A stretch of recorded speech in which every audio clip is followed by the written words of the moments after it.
The nomadic way of life for the Penan is rapidly coming to an end, and with it looms the threat of losing a unique culture.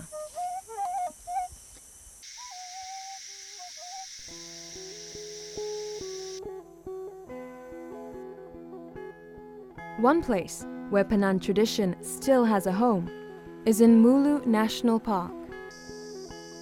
In this World Heritage Site lies over 544 square kilometers of virgin rainforest. For the Penan, it is one of their last remaining sanctuaries. At the park, Penans hold a variety of positions on the workforce, from the footpaths to the kitchen. Standout candidates are taken on as guides. Ginger fruit is also edible, this one. My name is Henry. I'm from the Penan tribe. I'm working with the World Heritage Site now for 2 years already. But before that, I'm doing some work with the travel agent as a tour guide as well. Henry Lalusin was born in the jungle.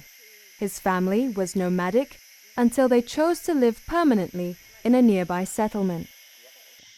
Despite settling, Henry never attended school. Instead, he learnt English from his interaction with tourists at work. I started with saying hello, and then how are you, where you from? I start asking people, a lot of people, how to say that, how to say this. And then when I come back to my house, I start practice it by myself. This is very good quality of wood where local people making blowpipe. My friend often make a joke with me, put, blowpipe, yeah, put.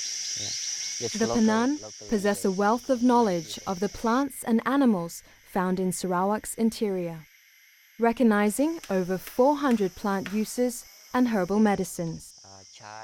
It is this unique wisdom which the Penan struggle to hold on to. And then heat it with the fire and then apply the stomach. It's quite good. Yes, most of the medicine plants come from the rainforest. Yes. So if we lose the rainforest, we lose everything. So that's why. In Mulu, we have about 3,500 species of plant. But most of the medicine plant is come from the herb, from the small plant. As a Penan, Henry is naturally concerned about the state of the forest. I want to get this big tree here, and you destroy all the herb on the floor to get this tree. Okay, you take this big tree, build one house for you, only for one family. But if somebody gets sick, how many medicine plants has been destroyed down there? It can save more life. Through working at the park, Henry is able to preserve at least some of his heritage.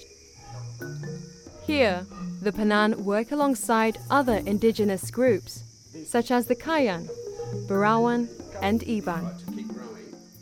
In this environment, they have the opportunity to share knowledge from their own tribes.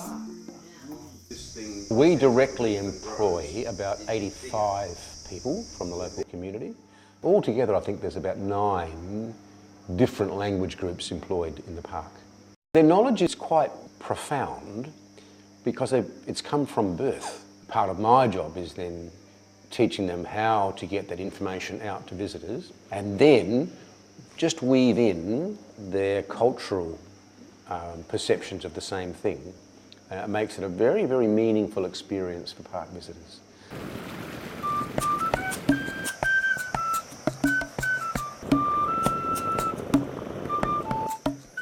In Mulu, the Melinau and Tuto river systems are the lifeline of the people who live here, providing food, drinking water, and transport routes. Isak Tuo is the headman of Longiman. Of the 2 Penan settlements in Mulu, it's the oldest, having been here for nearly 60 years. Longiman is home to some 50 families. Ibu ni je sahau ame tu ada ngasan poho kelunan situ lah.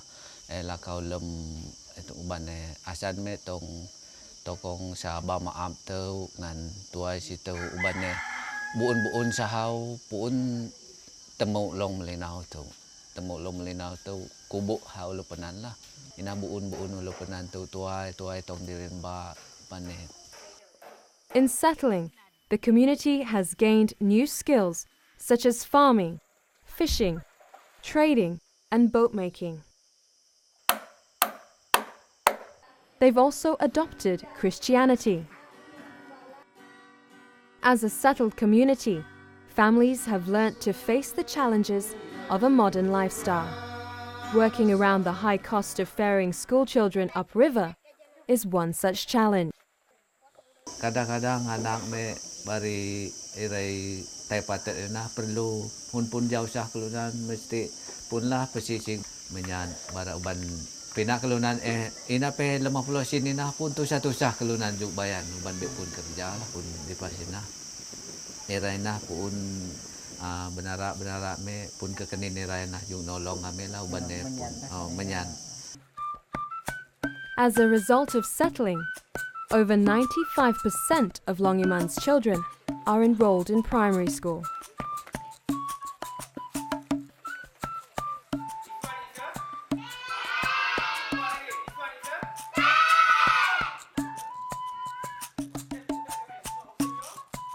For Alice, getting to play and interact with children of other tribes has taught her to be competitive and to speak up.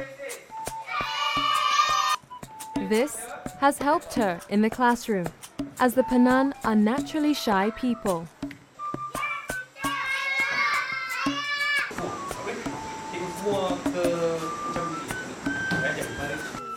Once a year, the local health ministry organizes dental and medical trips such as this one to rural schools.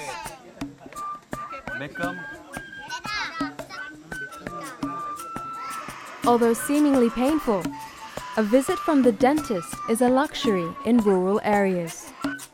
School children benefit from these health services whether they like it or not.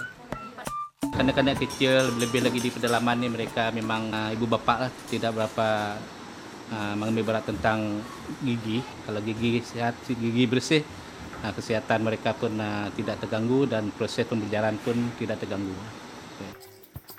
Despite increasing numbers of Penan children attending primary school, only 4 out of every 10 continue on to secondary school.